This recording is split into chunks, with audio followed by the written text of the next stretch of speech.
Victoria Rika is a clinical and counseling psychologist. She's here today on this Health Friday to have a conversation with us about mental health challenges and why you should speak up. Victoria, good morning. Good morning, Eric. Welcome to Kenya's biggest conversation. Thank you. To the hot seat of the Situation Room. Thank you very much. Now, you're a clinical and a counseling psychologist. That means those are two distinct, different things. What's the difference? Well, there is a difference because if you're practicing clinical psychology, then it means that you're dealing with people who have mental health issues. Not to say that if you're doing clinical psychology, you cannot counsel people who have what you call normal life issues, like relationship problems. Mm-hmm. But when you talk about counseling psychology, then it means that you not have the element of clinical, meaning that you may not deal with people who have mental health issues. Okay. So that would be the distinction. Okay. Mm-hmm. So you do both? I do both because I studied clinical psychology, but I studied counseling psychology, but work in a clinical setting because I also did a diploma in advanced mental health. Okay. Where you learn about psychopathologies, management, and how to take care of patients who are going through mental illnesses. Where do you practice? I practice at Chiromo Hospital Group, which is a leading level 5 mental health facility, which has 5 branches here in Nairobi and 1 in Nyali. Recently, we opened an outpatient clinic at Upper Hill Medical Center to take care of people who would rather come in and walk out, without really going to a mental health facility because there's still so much stigma around. Yeah. Why is there so much stigma? It's easy for you to talk about having gone to the dentist, right? And you'll even refer your colleagues to a very good dentist who took out your tooth painlessly, or you'll talk about your gynecologist, for us women especially. But when it comes to mental health matters, hardly will you talk about, I went and saw my psychiatrist, he diagnosed me bipolar. Because we perceive people who have mental health issues to be weird, to be awkward. So you're having bipolar, you're having depression, you're having schizophrenia, you're looked at as someone who is of lesser ability. People look at you in a different way. So if you come to the work environment and say, I've been diagnosed with schizophrenia, but I am on medication, people will look at you like you're a fish out of water. And they will probably treat you differently. They'll give you lighter duties. You'll be discriminated against. There will be stigma simply because when you're suffering from a mental illness, you're perceived to be something that is not, normal, for lack of a better word. Let me ask this question differently. When we stigmatize, what exactly are we reacting to? What is it about us? Forget the person we're stigmatizing. What is it about us and our understanding of that situation that makes us conduct our activities in that way? These activities that we do equals to stigma. We actually do not understand. We are stigmatizing because we do not understand, right? Maybe I should have started by giving a definition of what mental health is, because right now we are 4 of us in this studio. Yeah. And according to statistics by World Health Organization, 1 in every 4 is experiencing or will experience a mental health disorder. So what does that tell you? That one of us here? Hold. You're going by World Health Statistics to say one of us is off. Yes. Meaning traveling the stratosphere. One of you is not okay. Right now or at some point they will experience, right? Me, I'm volunteering. Are you volunteering to experience? No, that me, I'm traveling. That is 1 in every 4, yes. Right? So that takes us then to the definition of what is mental health. Yes. Yeah? And we are saying, again, according to the World Health Organization, that it's actually a state of well-being where, number 1, you're able to realize your full potential. So if you're not realizing your full potential, and by full potential we are referring to, take us back to when we were in high school, primary school, and you'd get your report cards. And they'd say, Victoria, you're scoring 60% in mathematics, whereas you have the ability or the potential to score 80%, meaning you're living below your potential. So if you come to the work environment and you're barely doing more than you're supposed to, because if you're living according to your potential, it means that you're not only meeting your ability, but you're living beyond your ability, isn't it? So if you're not meeting your full potential, if you're not able to cope with the normal stresses of life, what are the normal stresses of life? It could be traffic jam. It could be had an argument with Eric, with you just have had a tiff at the work environment. Yep. You're not able to process your emotions and you project them on the rest of the colleagues. Yeah. So you're not able to handle the normal life stresses. Are you being productive at the work environment? Are you being fruitful? Are you also making a contribution to the community? That is the definition of mental health. So if you're not meeting that definition, then we say your mental health is compromised. So you do not have to be out on the street speaking papers and running around naked for us to say you have a mental health problem. No, absolutely. Yeah. Okay. Just screaming at your coworkers could be a pointer. I'm looking at you because you're about to ask a question. Oh, really? Well, thank you for that clarification. So how do these present themselves? Before I go to then asking what are some of the ones that we see, because usually when we hear that somebody might be suffering from, mental health challenges, the first thing that we think is, okay, this person is off their rocker, and that in itself could be a label of, stigmatization without actually realizing what it is. So what are some of the things that will jump out at you to say, okay, well, maybe there may be something here. I could scream at somebody, as an example today, and maybe I was just having a bad day. But do we see habitual behavior for you to say, okay, there could be something here? Yeah. That's a very good question. And ordinarily when it comes to mental, it's also important, first of all, define that you can have mental health problems because I could be having an issue which I'm trying to sort out, it's not going away, therefore I'm suffering from a mental health problem, which is not an illness, right? But for an illness, there must be those symptoms which you recognize, which are not there, right? And we normally say for you to diagnose a mental health patient, as a mental health patient, you must look at 4 pointers. Number one, the symptoms that they're experiencing must be causing them distress. Because we do have mental illnesses where you will hear voices, you will see things which other people are not seeing, but in their reality, they are actually there. So of course that is causing them distress. It's not only causing them distress, but also the people around them. Because assuming you see a Rika not talking, and he's alone, he's talking to someone who is not there according to you, but in his reality, that person is there. So that's number one, distress. Number two, the symptoms they're experiencing must be a danger to them or to the people around them. Again, if you're hearing voices or seeing things which are not there, ordinarily the voices they hear are telling them negative things, like go and hit that person, go and jump off a cliff. So they're a danger to them as well as to the people around them. Again, the symptoms they're experiencing must be causing them dysfunctionality. Because if you're going through, for example, depression, you have zero motivation to even do things that you love. I love my job so much, but I can barely get myself to get out of bed to go to work. So dysfunction. And then it must also be a deviance from what is happening within the community. By deviance, I mean if a pregnant woman is eating those stones, I can't remember what we call them, that's okay. The clay chalk. Yeah, the clay chalk, right? That's okay within that setup because she's expecting. So the body is probably demanding some minerals. But if I see you, a gentleman seated in a corner eating the same thing, then that's a deviance from the society, right? So the symptoms that you look for must tie up to those 4 diagnostic criteria. But then again, we say, how is your sleep pattern? Are you sleeping too much or sleeping too little, right? Are you having insomnia, lack of sleep, or hypersomnia, you're sleeping too much? What about your appetite patterns? Have they changed? Maybe you're eating too much or eating too little. You could also be having change in moods, and also maybe lack of motivation. You could also be having what we call suicidal thoughts. And it's important for us to note that September is also Suicide Awareness and Prevention Month. And sometimes you could also carry out those ideas of suicide. So you make a suicide attempt. There could also be change in your behavior. Maybe sometimes you also come to the workplace smelling of a bit of alcohol, a bit of marijuana, because you're going through something and you're trying to cope. So you come to the office and someone can say, hey, by the way, Victoria, when you passed by me, there was a bit of alcohol, which previously they knew Victoria does not take alcohol. So all those are symptoms. But remember, they must tie up in some certain sort of criteria. Because, for example, depression, you must have the symptoms continually for not less than 2 weeks. So if you're having a bad day, you scream at someone, it's just one day, we'll not diagnose you with a mental illness. But then there's this little matter of continuity of not just social norms, but how we as human beings exist within these social norms. Then there are circumstances that disrupt the flow of norms. And so in our attempt to try and cope with it, sometimes we find ourselves a little dislocated. There's that.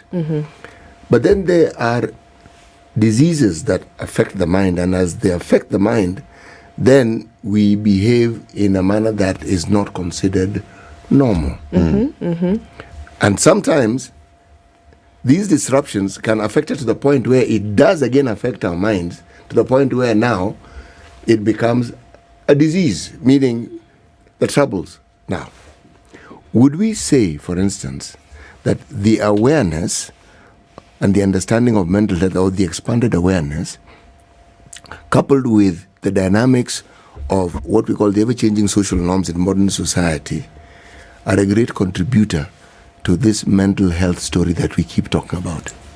Yes, I agree with you, right? they're a great contributor. What you've mentioned in terms of you could actually have things which predispose you towards an illness, which then triggers a mental illness. Yes. That is very possible, isn't it? Yes. Because sometimes you have, for example, TB of the brain, and you become the symptoms could also be mistaken for a psychotic illness. Yes. Psychotic illness meaning you're out of touch with reality. And again, you can be so pressed by life.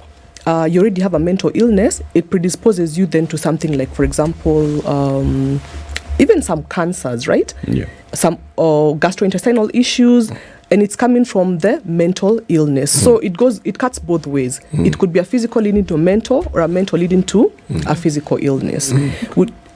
Which is why we also tell people, like, for example, when you're stressed, the symptoms will manifest themselves physically. You'll even have, back strains, you'll have headaches, you'll even have colds and flus. Why? Because when you're stressed, your immune system goes down, so you become more susceptible to infections. What are some of the more regular, should I say, when you see people, what are some of the conditions that we're talking about that are prevalent in Kenya today? I'm going to ask that off the back of, sitting in this room and reading stories as we do over the last year, we never have to look very far to see some of the things that are happening as a result of what maybe one would peg towards mental health. People taking their own lives and taking the lives of others and then taking their own lives. Usually has a problem with some kind of financial challenge or financial burden. People not being able to pay their bills, and then they, certain things. But as you've mentioned, some bipolar depression. What are the most prevalent conditions that we are seeing in Kenya today? That would be depression and anxiety. That is what is most prevalent. And of course, there's also alcoholism, which is also a mental illness. So mainly within the working population is depression and anxiety and alcoholism. And amongst the children, we also have what is mainly undiagnosed, what we call ADHD, attention deficit hyperactive disorder, which for many people will say it's a Western disease. Our children don't suffer from that, and why didn't we have it when we were growing up? There's that argument, but it is there. It's one of the diagnoses that we have. But mainly amongst the working population would be depression and anxiety. Yeah. Do those two come together, depression and anxiety, and how do they manifest themselves? Usually when you're having a mental illness, it's unlikely that you'll be having one. Okay.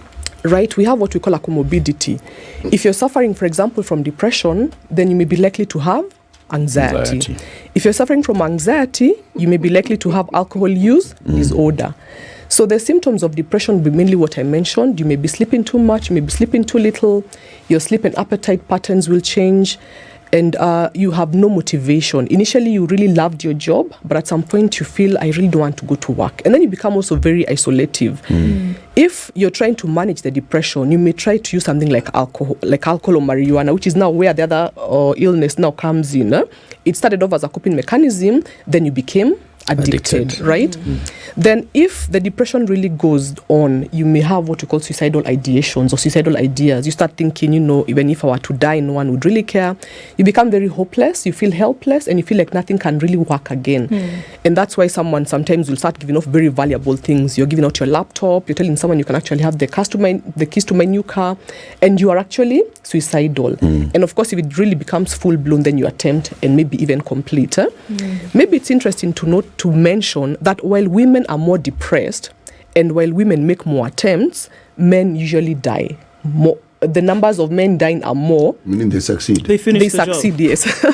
Because they use more violent means. Yeah, they use more violent means. So the statistics will say that women are more depressed, women attempt suicide more, but the number of people dying from suicide are mainly men. Why? Because they use more violent means. Why?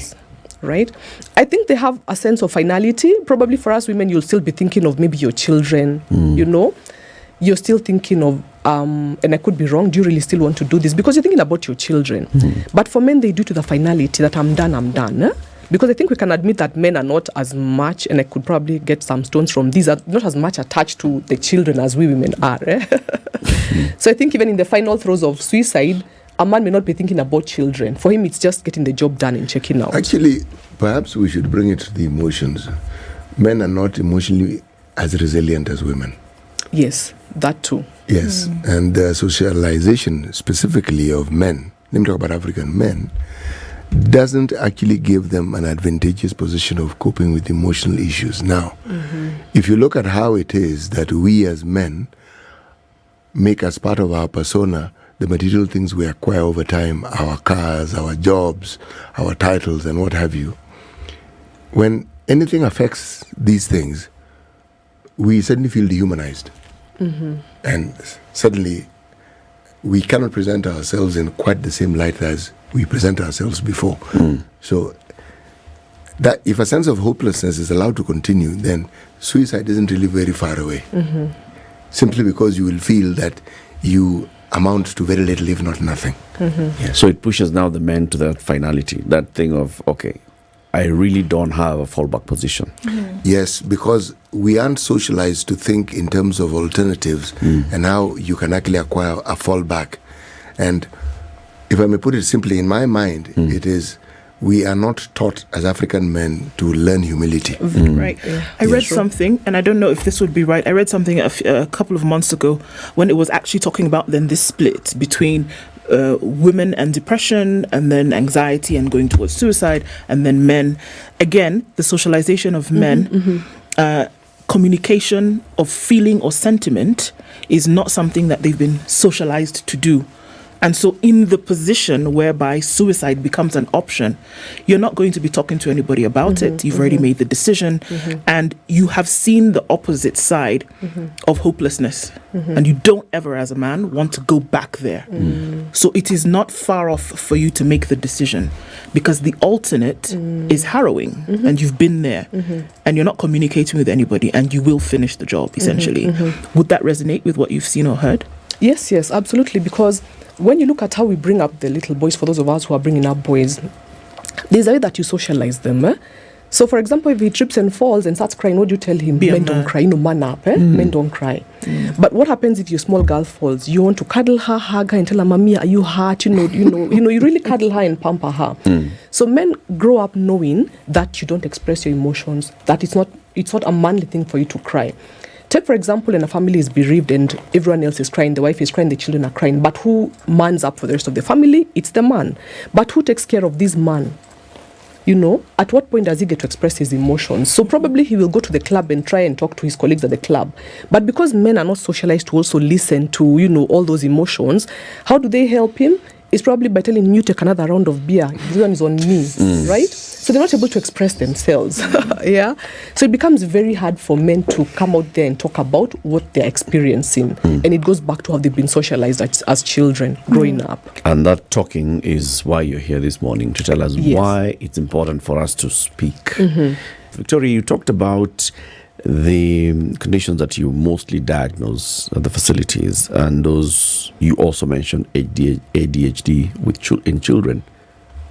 Explain that. Thanks for that, Eric. So ADHD in children normally goes very much undiagnosed.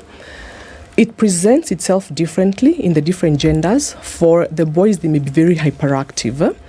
You see these children who can't keep still. They're always fidgeting, they're always, climbing on the sofa, all over the place, right? But for us to make a diagnosis, there's a disclaimer there. The behavior must be out of the behavior which is normal within that age bracket. Because a 6-year-old, a 5-year-old can be told, keep still. Don't move, we're in church, keep still. But a child who has ADHD is not able to keep still. So in school, what happens? They're disruptive. They're the ones who will, throw those small papers onto the other children, distracting them, pinching the other children. But on the flip side, children who have ADHD are very, very brilliant children. So maybe they've already finished the assignment the teacher has given, and then they're wondering, why is everyone else taking so long? But what is the response of the teacher towards that? Is probably to tell that child, come and sit close to teacher. So that if you try to fidget or to bother the other children, the teacher will do what? Probably pinch them. But you cannot beat out ADHD out of a child. You must, as a parent or a teacher, know that this is a condition that they need to be helped with. For the girls, it presents itself differently. They're very inattentive. So they'll sit there looking like they're listening to the teacher, really looking like they're focusing, but their mind is very far away. So maybe you'll ask them a question, they'll be like, oh, sorry, what did you say?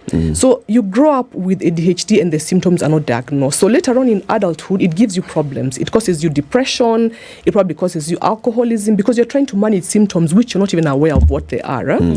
Most of these mental health illnesses are diagnosable from the age of 14. So if you're able to diagnose this child by that age or even earlier, then you're able to help them. If they need therapy, if they need medication, not always, then they're able to manage those symptoms. But if it is not diagnosed, then probably something else catches up with you now in adulthood, and you're diagnosed with depression. But if you take a look back at history, it's actually ADHD, which has not been caught up in adulthood, and the comorbidity could be depression, could be anxiety. Okay. Is it a mental health or is it a neurological disorder? It's a mental health issue. ADHD is a mental health issue. Yeah. Looking at depression, talking about then being one of the most prevalent ones. What's that, depression? Depression, as you said, in Kenya today.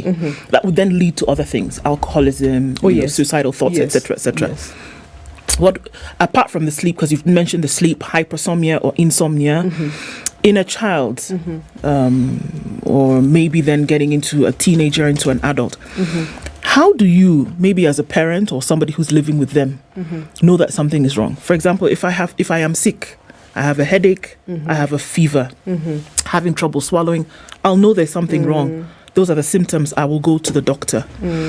For mental health, what do you say, okay, here, we must go and get some kind of assessment. What would have been happening? What would we see that would say, okay, something is wrong here? And is this about children or generally? Generally. Okay. Maybe if I spoke about children, for example, usually even for grown-ups, it's behavior change. That's the most telling factor that something here is not right. And for children, you could see that the child, maybe the performance has gone down. For example, in school, if this child was at a place where they're no longer wetting the bed, suddenly they're doing what? They're wetting the bed. They become very isolative, even for grown-ups. Someone who would, go with you to the cafeteria for lunch, someone who would join social gatherings within the work environment, suddenly they're no longer available. So anytime you call them, hey, let's go for this, they're like, I'm not available, I'll probably have something else. They always have an excuse. And then productivity also at the workplace. You're wondering, this person was a star performer, but of late, they're not meeting their obligations. So the most telling factor is change of behavior and even how they keep themselves. Maybe this person was very well kept, a very good haircut, very nice hairstyle. They really took care of themselves. But nowadays, you're looking at them and wondering what exactly is going on with this person. So change of behavior, how they present themselves, those would be pointers towards someone who is going through poor mental health. But remember, they can also be exposed to what we call chronic stress. So it's stress which they're living with every day before it gets to a place where now this is a mental illness. Because stress in itself does not cause a mental illness, but prolonged exposure to that stress is what will trigger a mental illness. So in that space is when probably you notice the behavior change. They're always absent from work. They always are on sick off. They send SMSs or WhatsApp saying, I'm not feeling too well today, I'll not be able to come to work. And there's something else we call presenteeism. They're also there in the work environment, but they're not there. They're there physically, but mentally, they're very far away. So those would be some of the pointers of poor mental health, of challenges in mental health. Yeah. And do they all have triggers? I mean, look, we watch movies and you'll see that somebody has gotten into some kind of funny behavior over time. Serial killers, rapists, people who they say are deviants at some point. And then they start to do some psychoanalysis on them and they will say that, there was a trigger somewhere in their life before. I'm just using that as an example. For anyone who may suffer depression, are there things that may have happened that then brings on this state? Yes. And there's also, number one, there's the issue of genetics. If you have a parent who has depression, then you have a higher likelihood of also getting depressed. Now, we call it a predisposition. Not to say that you must get depressed simply because your mother was depressed. But we are saying if you're not able to manage the stressors around your environment, then you, who has a parent with a history of depression, have a higher likelihood of also getting depressed as opposed to someone who has got no history of depression in the family history. Now, there's the issue of genetics. There's also the issue of environment. If you go through something, for example, loss and grief, and it could be loss and grief of someone that you love, it could be you lose a good job and you're not able to manage, then that could trigger, whether you have it genetically or you do not have it genetically. Then there's what we call things like adverse childhood experiences. Growing up, maybe you're sexually abused, maybe you're emotionally abused, your parents were not there, maybe they were also alcoholics, right? So you kind of parented yourself. So if you're not able to process all that, then growing up, you may have what we call now post-traumatic stress disorder. And of course, there's that element of depression. So also your lifestyle, are you someone who sleeps well? Are you someone who does physical exercises? Are you someone who has a good diet? Because all that now point us towards good mental health. So you may have a mental health issue potentially, but it is triggered by the environment. Something else. Yes. Many of the examples you've given are where people around you notice something untoward, right? Is it possible for one to actually tell that I'm getting a mental illness?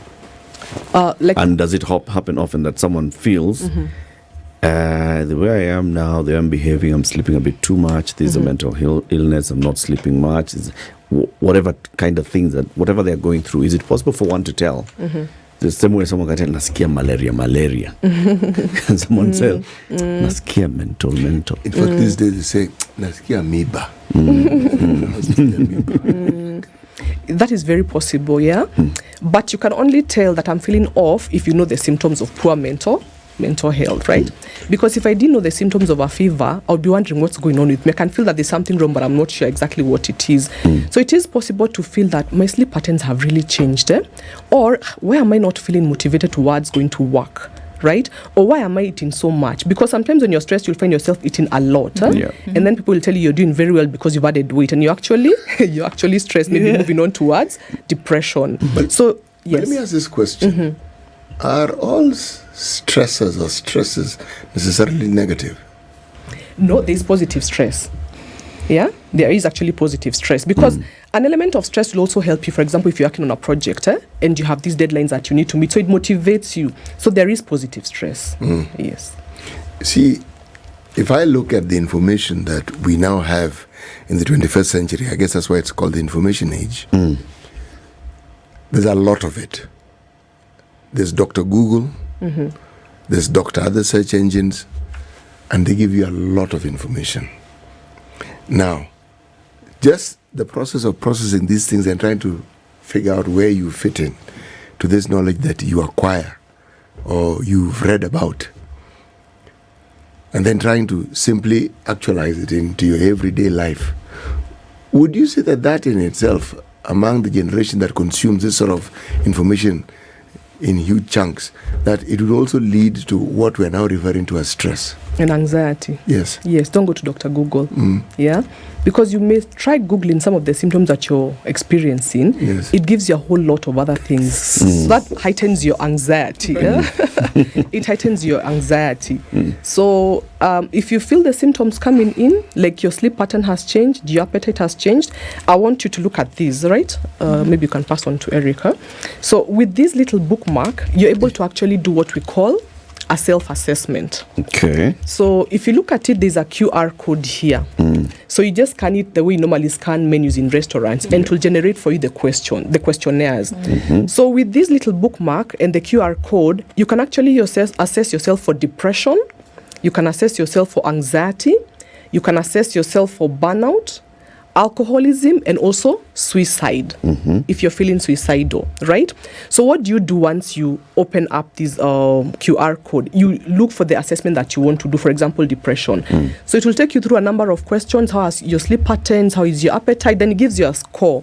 So it may tell you that for you, these are just normal life issues, so you'll be able to manage. But it may also give you a score that frightens you, and it shows you your score is probably 20 or 30, and that's leading towards now major depressive disorder. Then it tells you that how you can be helped is by leaving your phone number. Then a psychologist will call you back and give you the help that you need. But why are you even using this? It's because you've realized that there's something off with me, that I'm no longer sleeping well, I'm feeling a little bit off, I have no motivation to go to work. So we have those screening tools which you can actually use. They are not diagnostic. It's simply like that you can take the your test for blood pressure, but what do you normally do with it? You take it and decide, it's okay, it will pass. Maybe I was just a little bit unhappy or whatever. But sometimes you take the measurements and you're like, I need to actually see a doctor. And this is urgent. So it's the same thing with this when it comes to your mental health. How are we dealing with the treatment of mental health in Kenya today? Because as we started this off, remember that it was declared a national emergency of proportions that clearly are unable to control. I guess that because of the assessment that was done around the country, that is why, you arrived at that. What is being done to handle this? I mean, beyond this, if I'm not able to get this from you, if I'm not able to scan the code, and I may be feeling pressure here and there, truth be told, that most times people who feel that pressure don't even think. The first thing that comes to your head is not a mental health problem. The first thing that comes to your head is, well, okay, if I had a little bit more money, I'll be able to sort out this issue with my kids. Or if I got rid of this husband, then okay, I'll be fine. But you're not really thinking, perhaps I need to sit down and talk with somebody. It's the last thing on a lot of people's minds. So how would it happen? I often think about friends I have in the US who say, oh, you know what, I have to go to work, I have errands to run, I'm going to go to the gym, and then I'm going to see my therapist. It's very normal to go have a chat with somebody about something that could be pressuring you. But how do we deal with it, or how are we approaching this here? We are running a lot of programs, at Chiromo Hospital, trying to create awareness about mental health issues. So what are we doing? We go to corporate organizations, we go to churches, we go to schools, basically anywhere where we are called or where we see there's a need and we're able to reach out, we go and talk to them about mental health issues. Because for you to even know what the problems are, someone has to tell you, yeah? So we'll go and talk about what are the symptoms, what are the illnesses, how do you even get a mental health problem? Because people are very blank when it comes to mental health illnesses, and they think it can't happen to me. It's usually the other person. So when you see someone out on the street, running around naked, that is the person who has poor mental health. But we say that it's 1 in every 4. And we say the definition does not necessarily equal to you running out there, naked and collecting papers. So we're trying to create that awareness by going to corporates and wherever to create the awareness and let people know that mental health issues are with us. It could be you, it could be your neighbor, it could be your friend. So creating that awareness is very important, right? Then we are also encouraging people to normalize the conversation around mental health. The same way that you'd come and talk about your gyna, about your dentist, is the same way people talk about their psychiatrists, they are psychologists. And it's a good thing that most insurance companies are also covering the issues of mental health. So you can actually come to a facility and do your outpatient. You can also do your inpatient, you can get inpatient services from a mental health facility. So they are also covered. And basically just trying to tell people, stop stigmatizing people who are experiencing mental health. They are normal people who are suffering from malaria, but a different kind of malaria. There's no you're going to ask someone who has cancer, why are you having cancer? Why are you having those symptoms of malaria? Because it's an illness like any other. So we're telling people, normalize those conversations even at family level, at the office level. Stop using derogatory words like I'm a cheesy, they've run mad, they're psycho, And even when they are diagnosed and they're on medication and they come back to the office, treat them as normal as the next person. Don't give them lighter duties, don't take them off projects, unless of course they're not maintaining their treatment. Because there's treatment for most of these disorders. Some of them are not curable, so you may have to take medication for life, but most of them are manageable. So you can take some medication, like for depression, for example, and you can also do therapy. And then we also encourage lifestyle. There's a lot of things that you need to do in terms of your physical wellness, financial wellness, spiritual wellness. And spiritual wellness is not just about going to church, but most of us experience spiritual wellness in church or in the mosque.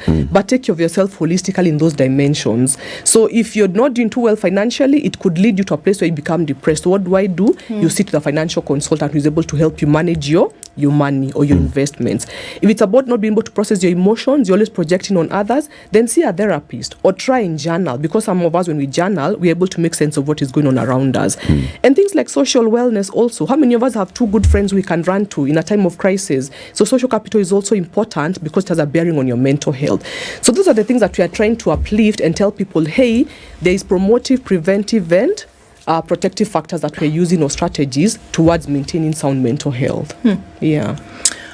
Usually, sometimes, and you say this, and even to be sensitive to those around us, usually, a lot of us have dealt with people or deal with people who have a mental health situation.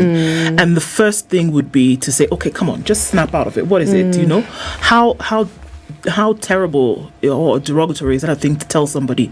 Because we often think that they are cognizant of what they are going through, and then that makes us want to tell this person, come on, just, snap out of it. Why is that not a way to go? Because they can't snap out of it. Snap out of malaria. You cannot snap out of it. There's a method to it. But it comes from our own place of being uninformed, which is why you'll tell someone, why are you depressed? You have a good job, you have a good family, and things are working out for you in life. Yeah. But remember, depression is an illness. Because it means that there's an imbalance with your hormones. So it's not about what is happening in terms of having a good husband or having a good family. It's about what is happening in your mind, right? So when you tell them snap out of it, they feel not listened to. So the best thing that you can do to someone who is experiencing a mental health issue is to give them empathy. Try and step in their shoes, walk a mile and see from their worldview. That way you'll be able to see that this is an illness like any other, and then encourage them towards getting the relevant treatment, especially if they are reluctant to get treatment. Because again, no one wants to say, I feel so depressed, I must see a psychiatrist. We have not yet gotten there. But if you're able to tell them that you need help, see a psychiatrist, see a psychologist, that is the best thing that you can do for them, instead of telling them to snap out of it, because it is an illness. How do you actually advise somebody? I mean, because you sort of feel like they're telling you they're not looking for a solution, and you're not an expert in solutions. So you're listening to somebody and they're voicing what they're feeling, what their anxieties are, what they're going through. You can't really put yourself in their shoes all the time, can you? So what do you do in such instances? If, for example, do you call a doctor for them? Do you tell them, let's go to the hospital? What do you do? The best thing that you can do is to point them to a professional. And sometimes they may be reluctant because they may say, I'm not that badly off. I don't really need a psychologist. I don't need a psychiatrist. But for them to know that there's someone who is supporting them, who is giving them a push in the right direction, means a lot. For the people who have attempted suicide, most of them say that I tried talking to my friends or my family, but they didn't really seem to get me. No one pointed me towards some professional help. But what do they want? Sometimes they even want someone to accompany them to that psychologist, that psychiatrist, just for them to know that there's someone who's really standing with you in these. So it's about pointing them towards the right help, and even telling them that it's okay, I will be there for you. If you need to call me, if you need to talk, I will be there to support you. But do tough love, in a way that you push them to get the right kind of help. Because if they keep on talking about it, and they're not doing anything about it, then it's not very helpful. It's not helping. Yes. If you notice somebody's behavior started going off, how do you approach them? How do you raise it with them? It depends on your relationship. Because you may notice someone's behavior has gone off and it's in the work environment and you're not close to them, so you may not be able to approach them. We encourage people within the workplace to have what we call mental health champions, people who champion mental health. So probably you could reach out to those ones, to reach out to the people who look like they're having issues in terms of their mental health. We also have what we call employee assistance programs, which is something that is started by the employer to help employees who are struggling with issues which are impacting on their productivity at the workplace. So once you have someone within the employee assistance program, then they're the right people to tell that, hey, I think Victoria is struggling with some mental health issues. Is there you can reach out to her? Because you as a workmate, as a colleague, may not be able to reach out to them. But when it comes to family, especially if someone is psychotic, or maybe they've become alcoholic and it's really, really impacting on their health, then you're allowed to bring them to the facility actually involuntarily and sign them in for them to get the help that they need. Yeah. How do you think we can overcome this monster? I think about mainstreaming these conversations and making it normal, the way we've not, because we keep saying that it's an illness, something that we've not been able to understand as an illness, probably until now, most recent conversations. So do you think mainstreaming mental health conversations, the way we've mainstreamed HIV, the way we've mainstreamed cancer, the way we've talked about all these other conditions, if we mainstream mental health, would it be a little bit more easier to deal with and then get the needed help for those who have the conditions? Absolutely, it will be, especially you people who are in this space of the media. That would really, really help. See, right now there's very little stigma when it comes to HIV right now because of all the publicity that it got. If we could do the same for mental health, then people would have normal conversations around mental health within even the workspace, within the family, within society. So mainstreaming it would be a really good thing that would propel it to a place where people now come to accept it as something that you are living with, something that you can experience, and something that is manageable. Okay, now if you look at poverty as a contributor to mental health, and you have a situation where not only are the numbers of those who fall below this mythical poverty line is increasing, but the narrative around poverty is dominant and it continues. Now, it wouldn't matter if there was nothing to compare it with. So we have the discussion of poverty on one end of the spectrum, and then you have the super wealthy and those who conspicuously consume their wealth for everybody to see and put it in social media. Now, how then do you help a person who finds themselves in circumstances which at best are described as depressing circumstances? Because you're poor and you're in this vortex of poverty, and there seems to be no end to it, and the likelihood of moving out of it is zero. And then the numbers of those who fall into that category also keeps increasing, meaning it's like a death trap. Nothing is moving. I think that's a very tricky question, because even the Bible says that you'll always have the poor with you. Yes. Yeah. And the Bible does that to tell you that you have work to do. Yes. Yes. Not that accept that they are poor and you say, guys, just be happy in your poverty. Yeah, it's I okay. know. Yes. I know, but I think for both categories, whether you're super rich, whether you're poor, mental health issues, go across, they cut across. They may be different in terms of intensity, or in terms of, if I am poor and I have a mental health, I may not get access to insurance. If I am super wealthy, I have access to insurance. But self-awareness is key. So if I am poor, then I know my limitations. But if I have some social capital and I have depression, you will see the poor people have a more cohesive relationship with their neighbors, with their counterparts, as opposed to the super rich. Am I right? Yeah? So probably that is something that can help. That's self-awareness. That, yes, I may... yes. I brought in the element of comparison. If we're all poor, then we're all poor. We're okay. And we'll be happy in our poverty. But when I can see others, more so if I know people who are like me once and they are no longer poor, it heightens my levels of anxiety, because then I look at myself rather disparagingly. And I wonder what it is that I should have done and could have done and might not have done. Where have I failed? Exactly. Rural communities, you'd be right, because that sense of community, yes, it makes for the well-being, the mental well-being that people have, because at the back of your mind, you know that when you have a problem, you're not alone. You know, not only can you go to someone, but you will receive help. But when you know it isn't forthcoming or it's unlikely, then all you see is a wall. You see, there are those who look at such matters and they say some of the countries that have some of the highest indicators of depression are countries that have conflict. They talk of Afghanistan, the Middle East, and so forth. And then they look at the causes and the indicators, either societally driven or substance abuse driven, whatever it is. And then they look at a country like Japan with the lowest, they say, 2.5%. And you ask, what is it about Japan? Again, the sense of community. And the community not just within the small enclaves of community, but the nation as a community, and how it is they apply themselves to it. So you have to ask, what is it beyond this? And then there's a sense of equity. You find the responsibility that those in authority have towards the citizenry. Now, here, and the third world countries, we've been discussing these schools in West Africa. A wealthy country, and yet people are extremely poor. What reason do they have for not being depressed? I hear you. And I think it takes me back to self-awareness, right? Because if I know my ability, I know my capacity, there'll always be someone who is better than you at the end of the day, yeah? Yes. There'll always be someone who's doing better than you. So if I am aware about that fact, and I know my limitations and my abilities, and I'm able to be happy in that, then I'll be happy in my poverty. I think so. Actually, I would use the word content. I would be content, exactly. Yes, that is the word. Yes, I would be actually content. But I need self-awareness now for that, isn't And it? contentment doesn't mean I'm not trying, but I'm able to come to terms and say, I'm okay here, but I'll keep trying. Yeah, Exactly, I'll I'll keep keep trying. trying. Yes. I'll keep trying, because if I keep comparing myself with others, it also lowers my self-esteem, right? Which of course now leads me to a place where I have chronic stress, because there'll always be someone who's out there doing better than you, Yeah. and that now leads to depression, to other mental health illnesses. Yeah. How do people reach out to you, for example, to get this?